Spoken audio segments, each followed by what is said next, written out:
नमस्कार, सलाम, सत श्री अकाल। मैं हूँ कलीम शेख और मेरे साथ में अजहर साहब बैठे हैं और अजहर शेख साहब और मैं अजहर सैयद साहब, सॉरी, क्योंकि मैं शेख हूँ तो ये मुझे लगा ये भी शेख है। तो दोस्तों, मेरा इनसे चीट चैट चल रहा है और मैं भी मुमरा का हूँ, ये भी मुमरा के हैं और मैं महाराष्ट्र में हूँ इस समय। और ये विधानसभा लगता है कलवा मुमरा 149, राइट सर? 149।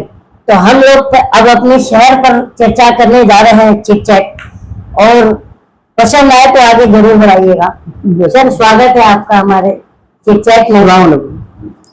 और मेरा पहला सवाल ये है कि आप 3 दिग्गज चुनाव मैदान में है हमारे मुमरा में। एक तो 15 साल से विधायक हैं और एक उन्हीं के दोस्त जो पार्टी छोड़ करके अब खुद चुनाव मैदान में है, और एक है सैफ पठान साहब। तो क्या लगता है ये चुनावी घमासान में, मतलब आप जैसे नागरिक ही हैं यहाँ के, क्या सोचते हैं, क्या देखते हैं? देखिए, मेरा तो सोच एकदम सिंपल सा है। मैं एक ही बात सोचता हूँ कि मैं आने वाला कल और गुजरा हुआ कल को अगर देखता हूँ तो मैं खुद को कहीं नहीं पा रहा हूँ। 15 साल एक बच्चा जब पैदा होता है ना, और 15 साल का एज में वो समझदार हो जाता है, तो चीजों को, बातों को समझने लगता है। तो 15 साल में जो बेसिक जरूरतें थी, एक इंसान की जो बेसिक जरूरत होती, उसको पूरा करने में और लोगों तक पूरी तरीके से वो 15 सालों में पीछे रह गए, मतलब असफल रहे, कर नहीं पाए। तो ये जनता की भी समझ रही है, ठीक है, मुमरा की जनता, खासकर जनता जो है ना, जनता को क्या होता है, जब मेरे पास बात करने के लिए, जब आप मेरे से सवाल करेंगे, मेरे पास बात करने के लिए अगर कोई जवाब नहीं होगा ना, तो मैं कहानी सुनूंगा, वो ऐसा है, वो ऐसा था, अच्छा इसमें वो क्या था। तो ये सब कहानियां मुमरा में चला देते हैं, मुद्दे की बात कोई करते नहीं। आज 15 सालों में आप मुमरा को देखिए, 15 साल पहले जहां था ना, उससे 15 सालों में जितनी 15 साल में प्रोग्रेस करनी चाहिए थी, मैं ये नहीं कहता हूँ कि 15 साल में कुछ नहीं हुआ, 15 साल में बहुत कुछ हुआ, लेकिन जो एक्चुअल में 15 साल में होना चाहिए था ना, वो नहीं हुआ। बहुत कुछ में क्या क्या हुआ है सर?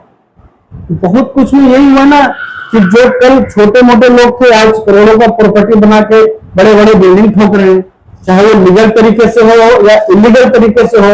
उनके प्लॉटों को गलत तरीके से पास कराया जा रहा है। अच्छा, आपने इलीगल और लीगल बिल्डिंगों की बात करी, तो समथिंग मैंने आज के 2-3 साल 4 साल पहले मैंने अखबार में या न्यूज के माध्यम से मैंने पढ़ा था, सुना था कि 1500 प्लस बिल्डिंगों को धोखाधड़ी लिस्ट में डाला हुआ है। तो सर होए नहीं ना, आप गलत तरीके से, तो ये जो 1500 बिल्डिंग है, इसमें से तो लाखों लोग बेघर होंगे। यही बात मैं आपको बोला कि 15 साल में काम हुआ लेकिन कुछ नहीं हुआ। इन्होंने आज बिल्डिंगें दिखा रहे, लेकिन वो कैसा बनाए हैं कि आज धोखाधड़ी में आ गया। ये उनकी मॉनिटरिंग करने की भी जिम्मेदारी है ना। मैं अगर आपको मेरे किसी चीज का आपको चाबी दे के जाता हूँ कि आप मेरी कार को देखिएगा, तो आपको कम से कम सुबह में, शाम में एक बार आकर देखना चाहिए कि बच्चे लोग कांच का, गाड़ी का कहीं कांच तो नहीं तोड़ा, कहीं कुछ हो तो नहीं गया। तो आप तो चाबी लेके घर पे रख दिए, बिल पड़ा तो गाड़ी लेके निकल गए, बाकी कहीं भी छोड़ दिए। तो ये जो 1500 बिल्डिंग प्लस जो धोखादायक है, तो क्या लगता है कि अगर ये धोखादायक, जैसे बारिश आती है, मैं देखा हूँ, मेरी आंखों देखी, मैं भी मुमरा का रहने वाला हूँ, लोगों की धड़कनें बढ़ जाती है कि कहीं मेरी बिल्डिंग को कहीं से कहीं स्लैब ना गिर जाए, कहीं खाली ना कराया जाए।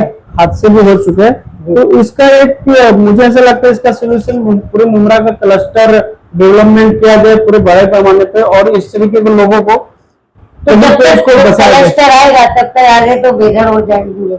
नहीं, देखिए कैसा है, आएगा, आप वापस वही 15 साल वाले लाएंगे तो 15 साल ऐसा और लग जाए। आप इंस्टेंट काम करने वालों को लगे ना। अब जैसे मैं अभी नजीबुल्लाह, आपको इसका सोल्यूशन क्या लगता है? इसका सोल्यूशन यही है कि आप एक अच्छे प्रतिनिधि को चुनिए जो इंस्टेंट काम करता हो और जो इसका रिजल्ट इंस्टेंट दिला सके, ताकि वो आगे इस पे लीगली क्या कर सकते हैं, जो इलीगल बिल्डिंग है उसको लीगलिटी में या फिर उसको पुनर्वर्सन करने के लिए क्या कर सकते हैं। अब इतनी जानकारी मुझे कानून में नहीं है। टोरेंट एक मुद्दा है, लोग टोरेंट एक मुद्दा नहीं है, नहीं, लोगों की टोरेंट है ना बहुत बड़ा मुद्दा है। आप एक उसको इस तरीके से बोल रहे हैं, मुझे बहुत तकलीफ हो रहा है, क्योंकि मुझे हर महीने बहुत लोगों के मुझे है ना, मैं खुद उसका भुक्तभोगी हूँ। आप जो बोले ना एक मुद्दा है, मुझे बहुत तकलीफ हो गया। आप खुद को मुमरा वाले बोलते हैं, आप खुद को मुमरा वाले बोलते हैं ना। आज है ना, मैं इस बिल्डिंग का चेयरमैन हूँ, 116 फ्लैट है, प्लस सोसाइटी का लाइट बिल और मेरे घर का बिल। मैं जब देखता हूँ ना पूरा महीने का जब बिल बांटने का आता है, जब मैं उसको चेक करता हूँ तो मुझे बहुत तकलीफ होती है। आज इस तरीके से बिल आ रहा है, मतलब कोई लिमिट ही नहीं। पब्लिक आके बोलती है, अजीर भाई मैं मीटर चेक करना चाहता हूँ, मेरा बिल इतना कैसे आ रहा है। मैं बोलता भाई मीटर है ना सोसाइटी में विदाउट परमिशन कोई एक चाबी नहीं खोल सकता है। तो बोलता नहीं मेरा बिल बहुत आया। मैं लोगों को कन्विंस कर करके थक जाता हूँ, उनको ऐसा लगता है कि मतलब मेरे मीटर से चोरी हो रहा, मतलब चोरी को और कर रहे हैं, इल्जाम हम लोग को लग रहा है। ये टोरेंट मुद्दा नहीं, बहुत बड़ा मुद्दा है। ये रोज ये नहीं एक कोई मुद्दा होता है ना जहां पे इंसान जाता है तो एक बार परेशान होता है, ये हर महीने परेशान होना पड़ता है। जैसा लाइट का बिल का रीडिंग जाता है ना, फिर दग दग दग दग की कितना बिल आने वाला है। तो बच्चों का स्कूल का फीस है, घर का राशन है, बस का भाड़ा है, स्कूल वैन फीस है, ये एक टोरेंट का भी एक टेंशन है। तो क्या लगता है टोरेंट जो ये बड़ा मुद्दा है, ये क्या ये चुनावी माहौल चेंज करेगा? बिल्कुल करेगा, 100% करेगा इंशाल्लाह।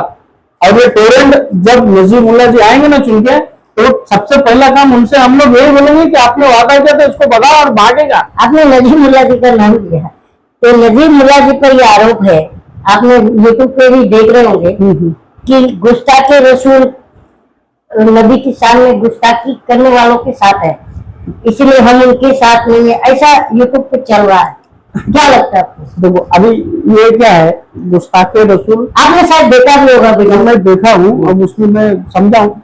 और एक वीडियो और है जो शायद आपने नहीं देखा, वो भी मैं दिखा दूंगा। और सिर्फ कंपाउंड में जितेंद्र अवार जी है ना, लोगों को कह रहे हैं कि मैं कलमे वाला नहीं हूँ और मैं कलमे वाले से ज्यादा काम करने वाला हूँ। तो तुम तो मुनकर रसूल हो गए और हमारे सारे उम्मती को तुम तौहीन कर रहे हो, हमारे उलमाओं की तुम तौहीन कर रहे हो कि मैं कलमे वाले से ज्यादा काम करने वाला। मतलब तुम एक कलमे वाले मीन्स सारे।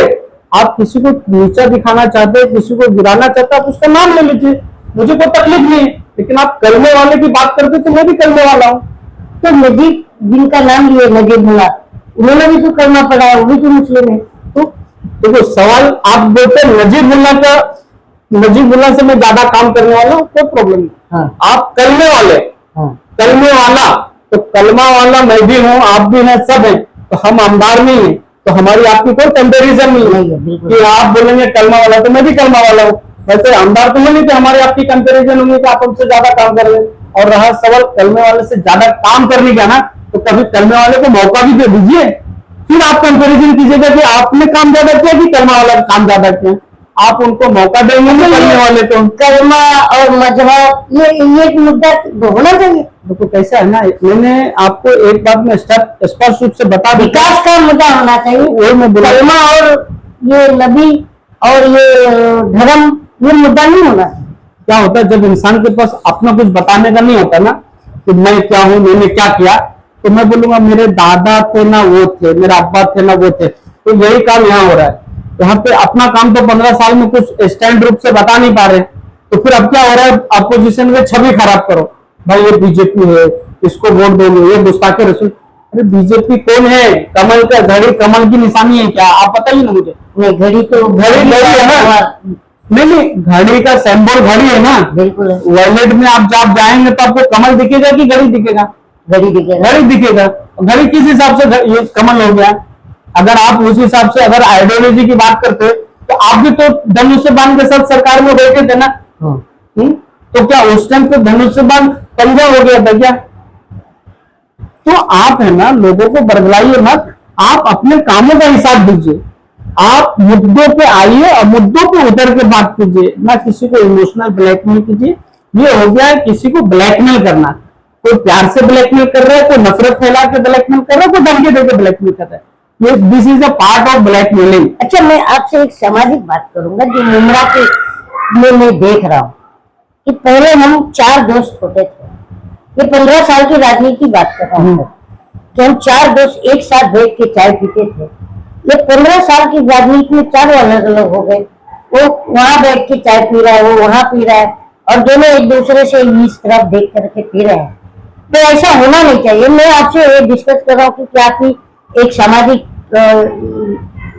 समझ रखते हैं और समाज में रहते हैं, और इतनी बड़ी सोसाइटी के आप चेयरमैन भी हैं। तो ये हमारा पॉलिटिकल मतभेद होना चाहिए या भाईचारे में मतभेद होना चाहिए?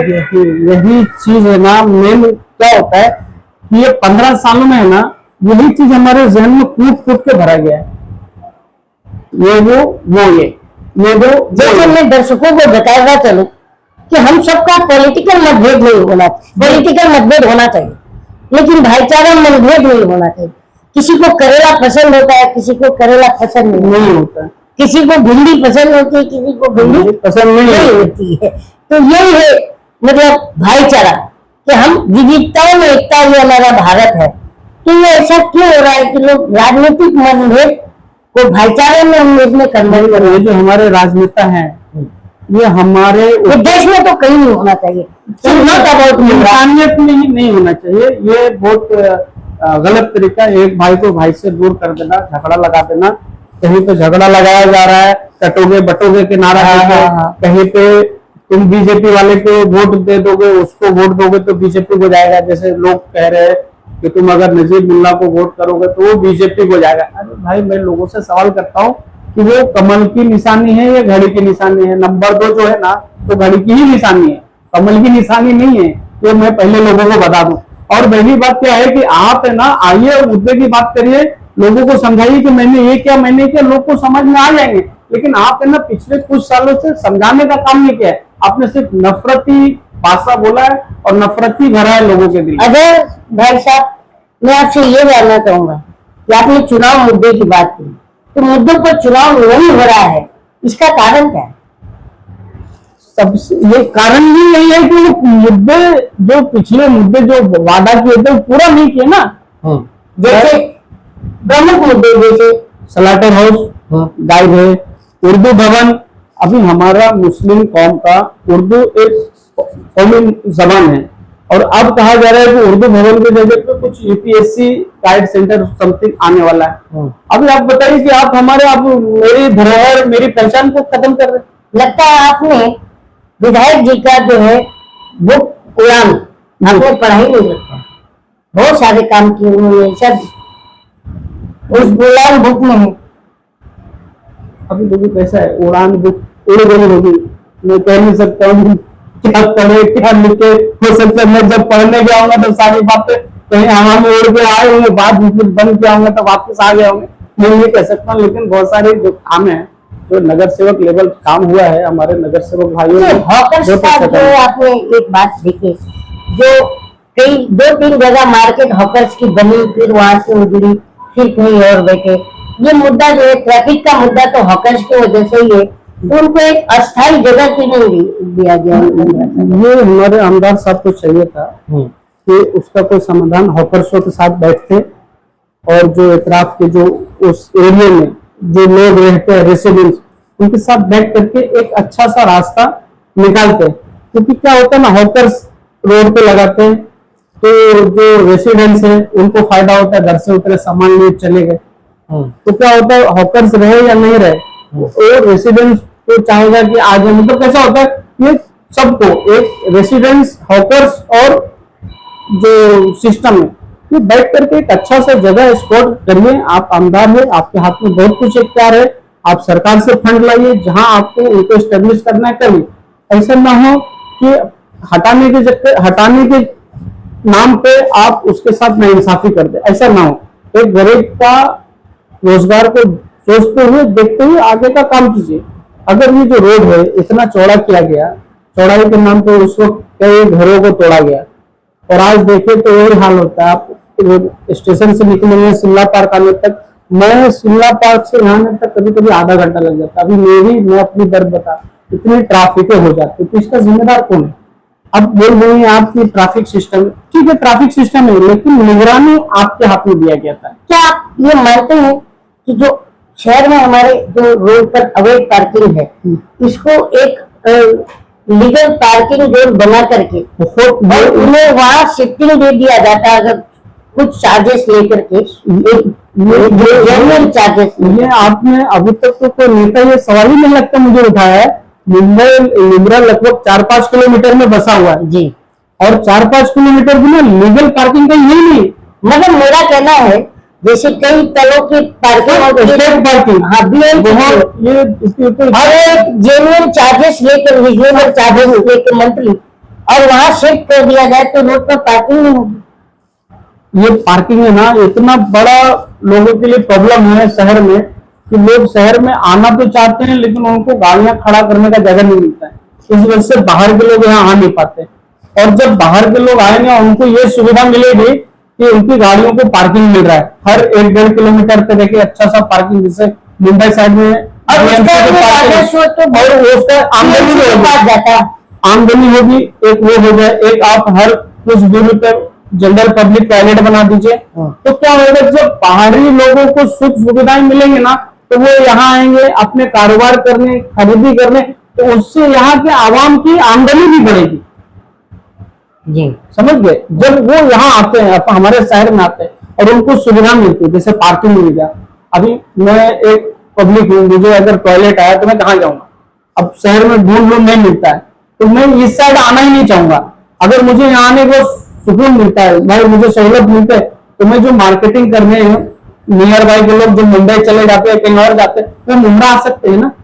अब मैं एक और बात करूंगा, जैसे कि मुंब्रा का जो स्टेशन है जी, उसका जो सौंदर्यीकरण किया गया, वहां पर एक तोप भी ला के रख दी गई, फिर आपका वहां पर बस स्टॉप बना दिया गया, और बस स्टॉप आज तक बस चालू नहीं हुई वहां से, और कबूतर खाना बन गया वो।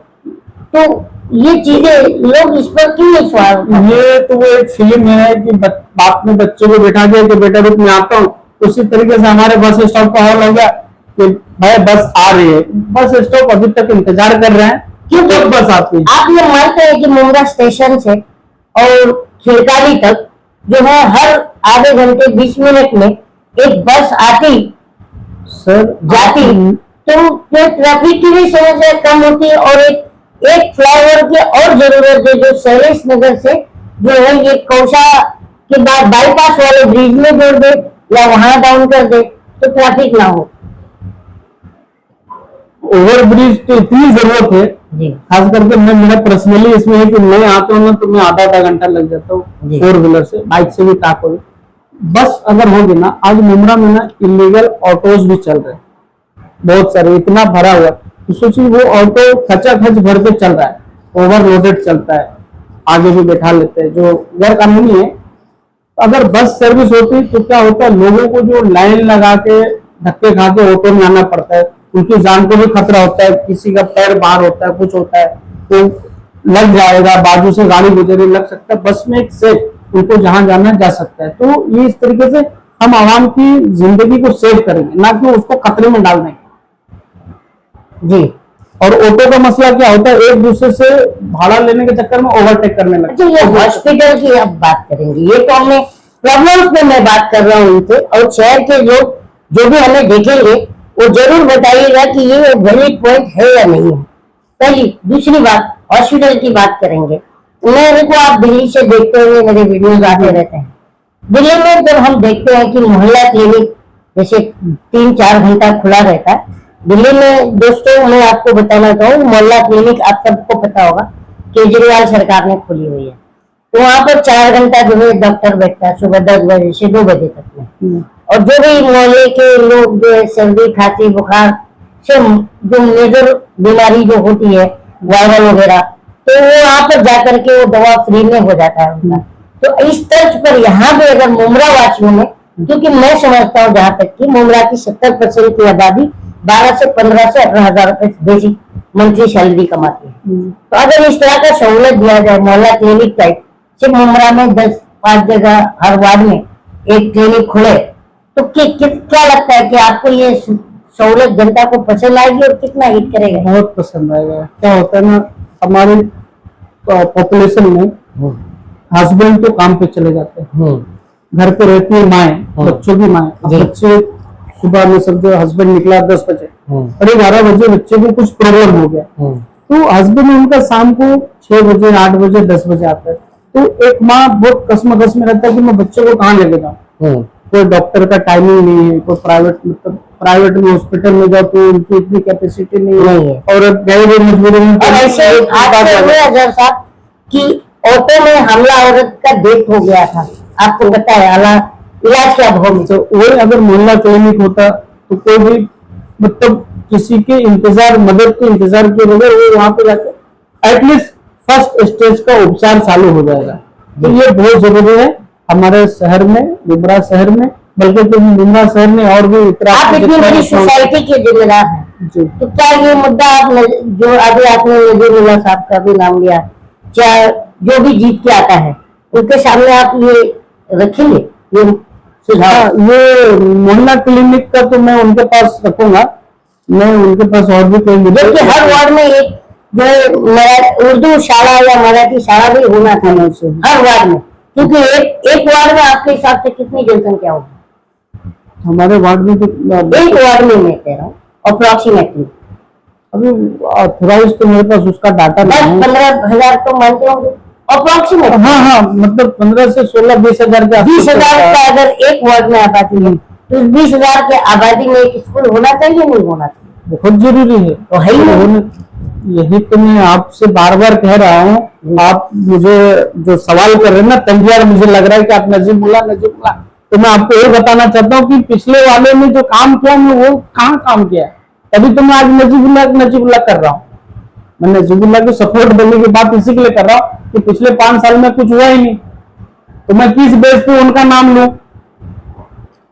तो ये आपने नजीमुल्लाह का नाम ले रहे हैं, तो आप आवाज साहब जो जब विधायक थे तो उनके सामने ये सारी समस्या रखी थी आप लोगों ने? देखिए कैसा होता है ना कि एक आमदार अगर एक बार चुन के आता है ना तो उनको ज्यादा जानकारी नहीं होती, लेकिन आप 2 बार आए, आप 3 बार आए, तो आपको तो सारी जानकारी होनी चाहिए ना। बच्चा एक है, अब उसका कोई गार्जियन है और बाप है, उसको उसकी फिक्र होनी चाहिए। अच्छा, एक लास्ट सवाल, क्या लगता है आपको मुमरा इस बार क्या लगता है किस बदलाव करेगा या फिर से पुराना अंदाज? फिर से तो खैर नहीं, इस बार मुमरा सिर्फ और सिर्फ बदलाव, टोरेंट और भी सारे मुद्दे हैं, शहर के ट्रैफिक, हॉस्पिटल, इस टाइप के मुद्दे पे ही बात करेगी और उस मुद्दे को लेकर वोट करेंगे। ना बहकावे में आने वाले हैं बीजेपी, ना बहकावे में आने वाले हैं गुस्ताखे रसूल के, क्योंकि ये सब जो बातें हैं ना, ये अपनी कमियों को छुपाने के लिए कहा जा रहा है, ना कि अपने काम को दिखाने के लिए। हाँ, आपकी सरकार अगर गुस्ताखे रसूल के खिलाफ सख्त कार्रवाई कर दी होती तो हम उस पर बात करते थे, लेकिन ये सब कैसा है कि कुछ हुआ नहीं, लेकिन लोगों को बरगला दो और लोगों का माइंड डाइवर्ट कर दो।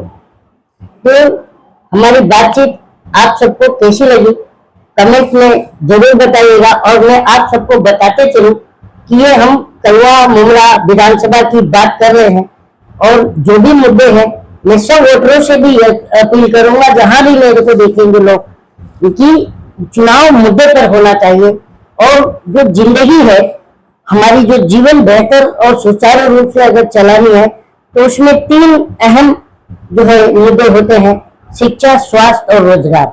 और ये शिक्षा, स्वास्थ्य, रोजगार ना हो तो आप और हम मतलब अधूरे हैं, कुछ भी नहीं है। तो इसी पर चुनाव होता है, इसमें फिल्में बन गई, रोटी कपड़ा और मकान, तो इसका मतलब वही शिक्षा, स्वास्थ्य और रोजगार। तो इस पर ही वोट करें।